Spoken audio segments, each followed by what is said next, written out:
This is part 2 of this axe head, but today we're going to put this axe handle on it. It's still thick because I made this when it was still green, wet wood. Make the pumps so smaller and stuff. It's going to be a nice little tool. So today we're going to set the head aside, make the handle out of this. I made this handle about 6 months ago or more. It's plenty dry, and here are the tools we're going to use to do it. This ball peen hammer, card scraper, spoke shave, Sloyd knife, Shinto rasp, regular rasp. You don't need this, you can just use this, and most importantly, a draw knife. So the first thing we're going to do is fit the axe to the handle, and we're going to use a draw knife for that. This draw knife heads bevel down, and it is a bastion head, 6-inch. Highly recommend them for tools.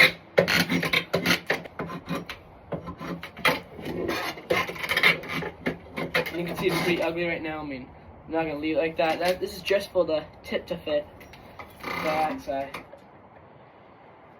So, getting on a little bit, but it's still too big.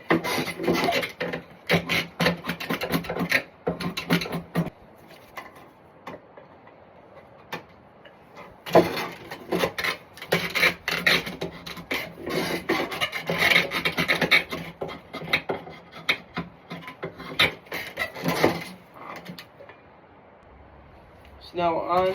This is the only reason why we had that ball peen hammer. It's just a. So now we're on.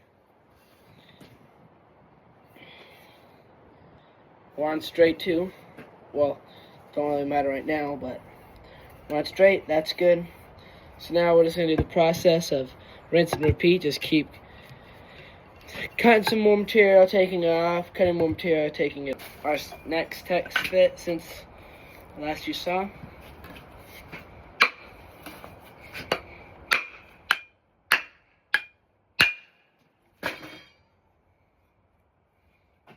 So now about halfway in.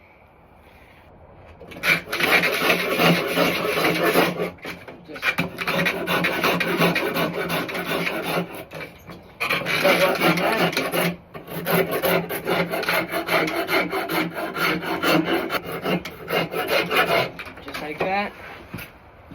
We should have these wear down marks. So now, see, now we're all the way down to there. We're not all the way through yet. Just a few hammer blows.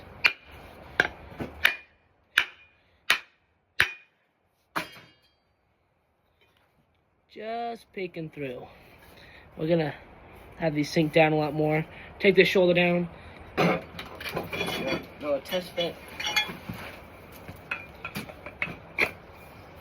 So now we're already through it without any hand blows.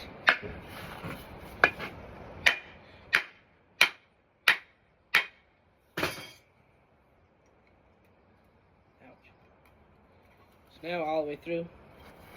It's still too high. Some people might leave it like that, but I like to have mine a little lower, stronger, and I think it looks better. But before we keep going on this, I think I'm going to work on this part of the handle. I'll cut right here. You know, it's usually, yeah, just knock it off. And I mentioned it in the other video of when we made this head, but you have to chamfer the inside of the eyes, or else they'll cut their way on. You don't want them to cut their way on. So, see mine, it's just, there's little dents, but the inside of the axe eye is bow tied. It looks like a bow tie or hourglass. So, it has to wedge from the top and the bottom. Because if I didn't do that, it creates a shelf. It makes a massive weak point. So, it cuts its way on like a cookie cutter, and you don't want that because it's wedged. It has to wedge itself on, not cut its way on. So I made this is also a video.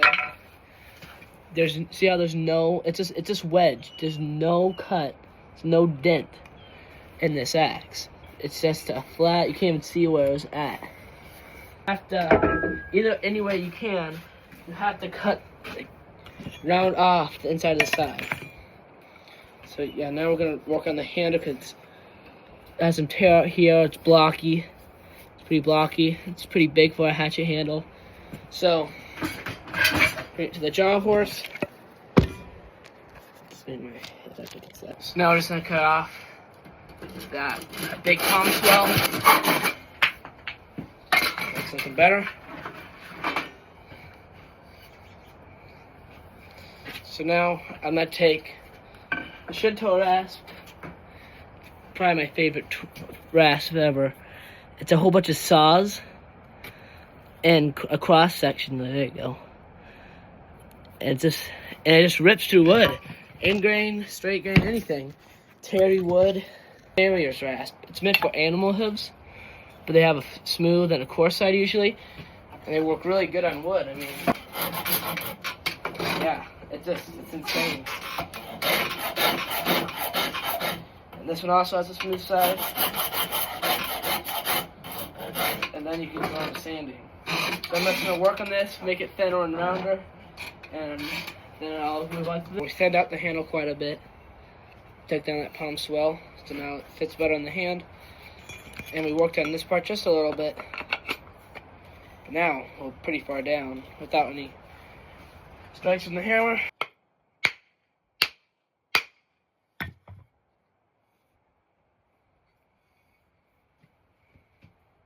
So I like that look, maybe a little lower.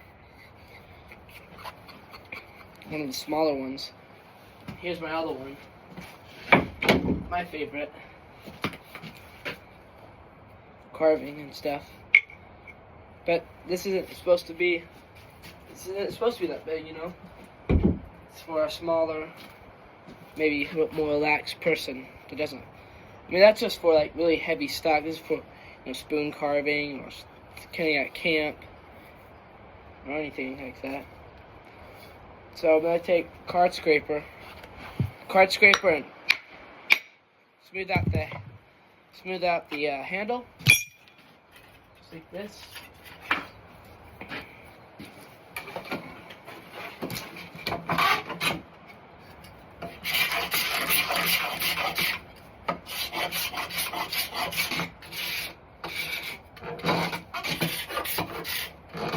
Now the handle's pretty smooth. I'm gonna grab the half-round rasp and all where the little brown spots are. Take those down because that's where if it's tight on the head.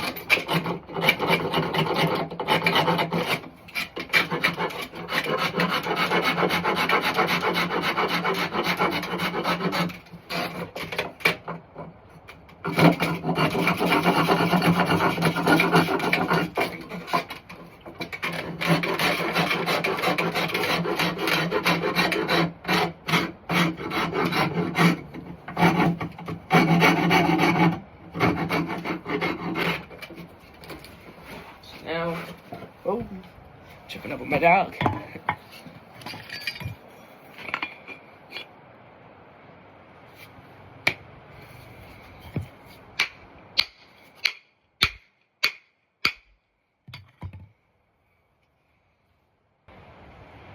I'll clean up the head, maybe wire wheel it real quick to get these out.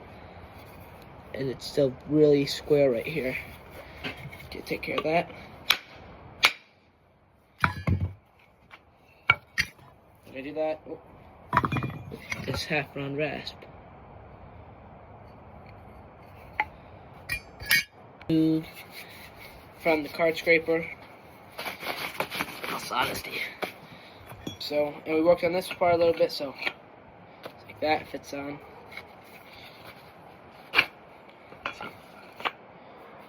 Without any, see, I haven't even banged it yet, and there's just those little gaps. Watch this.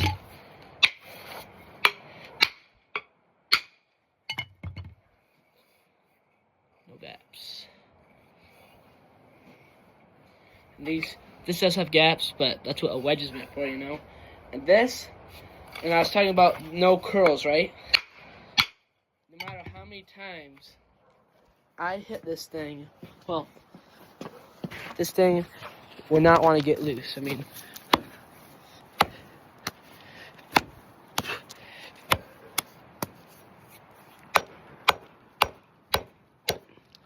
See, didn't move because it wedged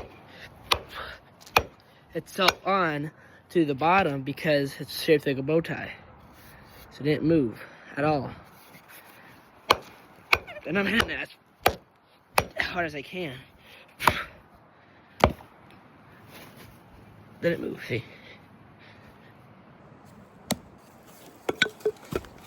So we're gonna do some final touches, make a wedge, cut this, oil it, and then we're good. I didn't film it, but I cut a line, a curve for the head, and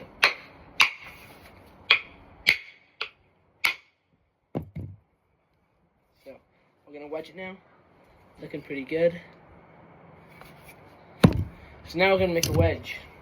I have a piece of oak, actually from this handle a few months ago. Blood everywhere. And actually we're gonna use this axe for it. Make the wedge. Yeah. This is how I make my wedges.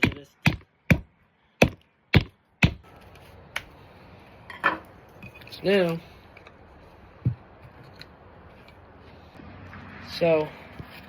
the wedge. Now we're going to put it actually in the axe, but it needs to be a little sharper at the beginning. The ball peen.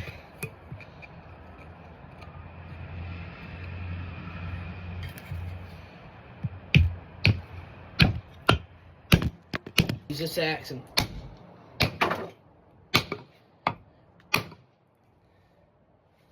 that is definitely all the way. So now we can see that it really widened out. This is the side that had the biggest gap, so it widened out more. But it's still gonna look all nice once I cut it. So we're gonna do that right now. So now we're gonna oil the handle. Looking pretty nice. I'm gonna use mineral oil.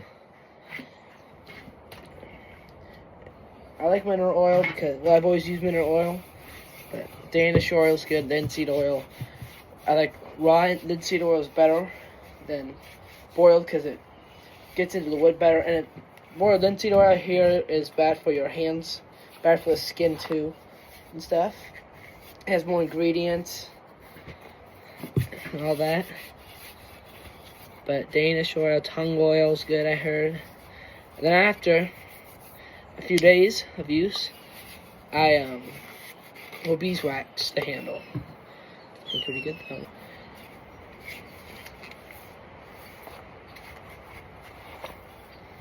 Get some more.